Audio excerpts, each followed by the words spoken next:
خانہ کعبہ کو بتوں کی آلائش سے پاک کرنا تھا. آلائش کہتے ہیں گندگی کو. خانہ کعبہ کو بتوں کی آلائش سے پاک کرنا تھا.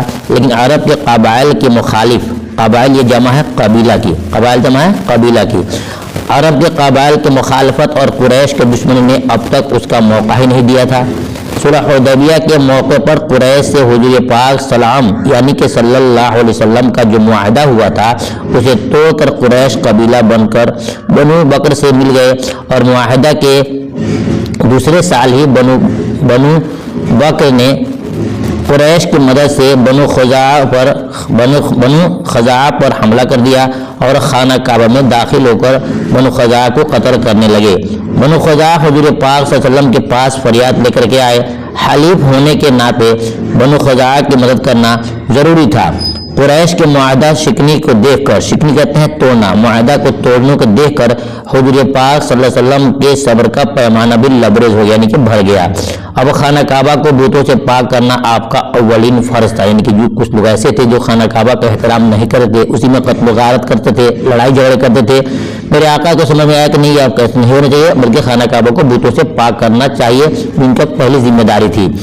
اس فرض کی تکمیل کے لیے رمضان 8 ہجری میں حضور پاک صلی اللہ علیہ وسلم 10,000 صحابہ کو لے کر مکہ کو روانہ ہوئے.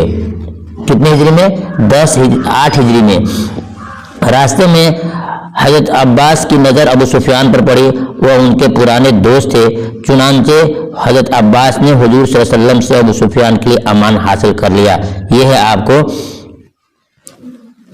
فتح مکہ کے واقعات کہ ایسے ایسے واقعات جس کی وجہ سے مکہ کو فتح کرنا پڑا. ٹھیک ہے، اب نیکسٹ دیکھتے ہیں حجۃ الوداع کے بارے میں اپنے واقفیت کا اظہار کیجیے. بہت ہی امپورٹنٹ ہے کہ حجۃ الوداع یعنی آخری جو حج نبی پاک صلی اللہ علیہ وسلم نے کیا تھا اس کے بارے میں آپ کیا جانتے ہیں، اپنی جانکاری کے مطابق لکھیے. سنیے گا. اب بولیں گے جواب میں کہ 8 ہجری میں جب حضور پاک صلی اللہ علیہ وسلم نے مکہ کو فتح کر لیا. سوال بنا کہ فتح مکہ کب ہوا، مکہ کو فتح کب کیا گیا؟ بولیں گے 8 ہجری میں. کتنے میں؟ 8 ہجری میں. تو اسلام کی ترقی کے لیے سب سے بڑی رکاوٹ دور ہو گئی اور دیکھتے ہی دیکھتے عرب کا تمام علاقہ اسلام کی روشنی سے منور ہو گیا اور خدا کے بندے اپنی روحانی مرکز خانہ کعبہ سے جڑ چکے تھے. 21 سال کے مدت میں اسلام کے مجموعی عقائد اور اعمال شریعت کے اصول و فروع میں مکمل ہو چکے تھے. فتح مکہ کے ساتھ ہی نظام خداوندی کا قیام بھی عمل میں آ چکا تھا اور ساری دنیا کی مذہبی رہنمائی کے لیے صالحین ایک جماعت تیار ہو چکی تھی. اسی زمانے میں اذا جاء نصر اللہ کی آیت نازل ہوئی جس سے حضور پاک صلی اللہ علیہ وسلم کو اللہ کی مرضی کا اندازہ ہو گیا کہ اب دنیا میں آپ صلی اللہ علیہ وسلم کا رہنا مناسب نہیں ہے اور آپ نے محسوس کر لیا کہ اب ہمیں کیا ہوگا، دنیا سے رخصت ہماری ہو جائے گی. آپ نے صحابہ کو سمجھایا کہ میرے صحابہ دیکھو، ہو سکتا ہے کہ آئندہ میں حج نہیں کروں گا. تو حج الوداع یہ نبی صلی اللہ علیہ وسلم کے آخری حج ہے یعنی وداعی والا حج ہے. اب اس کے بعد نبی پاک صلی اللہ علیہ وسلم نے دوبارہ حج نہیں کیا. اور وہ کب ہوا تھا؟ وہ پوچھے گا کہ حجۃ الوداع کب ہوا ہے؟ آپ بتائیں گے کہ 10 ہجری میں. کب ہوا ہے؟ 10 ہجری میں. فتح مکہ کب ہوا ہے؟ 8 ہجری میں. اور یہ حجۃ الوداع کب ہے؟ 10 ہجری میں ہے. یہ آپ کے آبجیکٹیو کوشچن اس میں آتے ہیں. ایک اور دیکھتے ہیں جو بہت ہی امپورٹنٹ کوشچن ہے کہ واقعہ معراج سے آپ کیا سمجھتے ہیں. اور واقعہ معراج جو ہوا ہے بیداری کی حالت میں ہوا ہے. یہ آبجیکٹیو کوشچن وہ ہم نے ڈال دیا ہے بنیاد کے اندر کہ واقعہ معراج کب ہوا ہے، بیداری میں ہوا ہے یا مطلب خواب میں ہوا ہے یا ایسے ہی میں الہام کیا گیا، کیا ہے اس کی نوعیت میں آپ کو اس کے اندر بتاؤں گا. دیکھیے حضور پاک صلی اللہ علیہ وسلم کے آسمانی معجزات میں سے معراج کا واقعہ بہت ہی زیادہ اہمیت کا حامل ہے اور ہماری مادی دنیا سے بالکل ہی ماورا اور عقل انسانی کے قیاس و گمان کے سرحدوں سے بہت زیادہ بالا تر ہے. یعنی کہ نبی پاک صلی اللہ علیہ وسلم نے جو معراج ان کی معراج ہوئی ہے جو دنیا کے اندر زندگی میں اور ساتھ میں بیداری کی حالت میں، وہ انسان سوچ نہیں سکتا ہے کہ ایک ہی رات میں میرے آقا محمد صلی اللہ علیہ وسلم راتوں رات یعنی ایک ہی رات میں زمین و آسمان، جنت جہنم سب کا سیر کیا جو انسانی عقل کے سے دور ہے. معراج کا دوسرا نام ہے اسرا. قرآن میں ہے سبحان الذی اسرا بعبدہ. ٹھیک ہے، تو معراج کا دوسرا نام کیا ہے؟ اسرا ہے. پوچھا امتحان میں کہ معراج کا دوسرا نام کیا ہے؟ اسرا ہے، بصرا ہے یا جو کچھ پوچھ سکتا ہے تو آپ بولیں گے کہ نہیں معراج کا دوسرا نام کیا ہے؟ اسرا ہے، ٹھیک ہے۔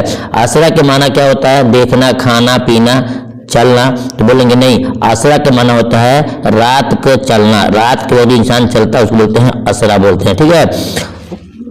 چونکہ حضور پاک صلی اللہ علیہ وسلم کے واقع معراج کو خداوند عالم نے قرآن مجید میں اسرا کے لفظ سے بیان فرمایا ہے، اس لیے معراج کا نام اسرا بھی پڑ گیا۔ احادیث و سیرت کی کتابوں میں اس واقعہ کو بہت ہی کثیر تعداد صحابہ نے بیان کیا ہے۔ جمہور علماء کا مذہب یہ ہے کہ معراج بحالت بیداری ہوئی۔ دیکھیے یہی آپ کے آبجیکٹیو کوشچن ہے کہ نبی کی معراج ہوئی ہے خواب میں ہوئی یا بیداری میں؟ بولیں گے نہیں، معراج جو ہے بیداری میں ہوئی، جسم و روح کے ساتھ صرف ایک بار ہوئی ہے۔ جمہوری صحابہ و تابعین و فقہاء محدثین کا مذہب یہی ہے۔ اس معراج میں حضور پاک صلی اللہ علیہ وسلم نے اپنے سر کی آنکھوں سے اللہ کے مقدس ذات کا فیضاب کیا۔ اس واقعہ کہ مختصر یوں ہے کہ معراج کی رات حضرت جبرائیل علیہ السلام چھت کے راستے سے نازل ہوئے اور آپ صلی اللہ علیہ وسلم کو حرم شریف میں لے جا کر آپ صلی اللہ علیہ وسلم کے سینے مبارک سے آپ کے قلب انور کو نکال کر سینے سے دھویا، پھر آپ براق پر سوار ہو کر بیت المقدس طرف گئے، پھر آپ نے تمام انبیاء اور رسول کو جو وہاں حاضر تھے 2 رکعت نماز نفل جماعت سے پڑھائی، وہاں سے ایک ایک آسمان پر ہوتے ہوئے وہ سدرۃ المنتہا تک پہنچے، جہاں حضرت جبرائیل علیہ السلام یہ کہہ کر ٹھہر گئے کہ اب اسے آگے میں نہیں بڑھ سکتا۔ پھر اللہ تعالیٰ نے آپ صلی اللہ علیہ وسلم کو عرش بلکہ عرش کے اوپر جہاں چاہا بلا کر آپ صلی اللہ علیہ وسلم کو بارہا یا رب فرمایا، آپ صلی اللہ علیہ وسلم کو بارے یاب فرمایا اور خلوت گاہ راز میں راز و نیاز کے پیغامات ادا ہوئے جو بیان سے باہر ہے، اس کا تذکرہ قرآن پاک میں ہے۔ اس سفر میں اللہ تعالیٰ نے آپ کو 3 نعمتیں عطا فرمائی ہے۔ کتنی نعمتیں ہیں؟ 3 ہیں۔ نمبر 1 سورہ بقرہ کی آخری 3 آیتیں۔ نمبر 2 خوشخبری کہ آپ کی امت کا ہر وہ شخص جس نے شرک نہ کیا ہو بخش دیا جائے گا، اور نمبر 3 میں ہے امت پر 5 وقت کی نمازیں، یہ اللہ تعالیٰ نے اپنے محبوب کو ہدیہ اور تحفے میں دیا تھا۔ اس طرح سے سفر معراج طے ہوئی اور حضور پاک صلی اللہ علیہ وسلم واپس تشریف اس حال میں آئے، ٹھیک ہے۔ یہ ہو گیا آپ کے واقعات۔ اب میں کو بتاؤں معراج کا لفظی معنی کیا ہوتا ہے۔ ایک ایک لفظ کا معنی سنیے گا، شاید آپ نے نہیں سنا ہوگا، اگر سنا ہوگا تو یہ آپ تازہ ہو جائے گی۔ معراج میم سے محمد صلی اللہ علیہ وسلم، عین سے عرش پہ گئے، رے سے راتوں رات اور الف سے اللہ کے پاس اور جیم سے جسم کی شکل میں یعنی کہ جسمانی طور پہ۔ دیکھیے گا یہ لفظ معراج ہے، کیا ہے؟ لفظ معراج ہے۔ تو یہاں میم ہے، میم سے محمد صلی اللہ علیہ وسلم، عین سے عرش پہ گئے، رے سے راتوں رات گئے، الف سے اللہ کے پاس گئے، اور جیم سے کسی نے کہا ہے کہ جسم کے ساتھ گئے اور کسی نے کہا کہ جبرائیل کے ساتھ گئے۔ جسم کے ساتھ گئے تو بھی اچھی بات ہے اور جبرائیل کے ساتھ بھی گئے تو بھی اچھی بات ہے، کیوں کہ دونوں میں جسم شامل ہے، ٹھیک ہے۔ یہ لفظ معراج کا الگ الگ معنی ہوتا ہے۔ امید کرتا ہوں ہماری بات آپ کو سمجھ میں آ رہی ہوگی۔ ویڈیو کو لائک ضرور کر دیجیے گا۔ دیکھتے ہیں نیکسٹ کوشچن کیا ہے۔ سب سے پہلے مسجد کہاں ہے اور کس جگہ تعمیر ہوئی ہے؟ تفصیل سے لکھیے۔ حضور پاک صلی اللہ علیہ وسلم ہجرت کے سفر میں جب مقام قباء پہنچے تو وہاں سب سے پہلے جو کام کیا وہ مسجد کی تعمیر کا کام تھا۔ اس مقصد کے لیے حضور پاک صلی اللہ علیہ وسلم نے حضرت کلثوم بن حدم کی ایک زمین کو پسند فرمایا جہاں خاندان عمر بن عوف کی کھجوریں سکھائی جاتی تھیں، اسی جگہ آپ نے اپنے مقدس ہاتھوں سے ایک مسجد کی بنیاد ڈالی۔ یہی وہ مسجد ہے جو آج بھی مسجد قباء کے نام سے مشہور ہے اور جس کی شان میں قرآن پاک کی آیت بھی نظر مسجد اسست علی التقوی کے الاخر، یعنی یقیناً وہ مسجد جس کی بنیاد پہلے ہی دن سے پرہیزگاری پر رکھی ہوئی ہے اور اس بات کی زیادہ حقدار ہے کہ آپ اس میں کھڑے ہوں اور اس میں ایسے لوگ ہیں جن کو پاکی بہت پسند ہے۔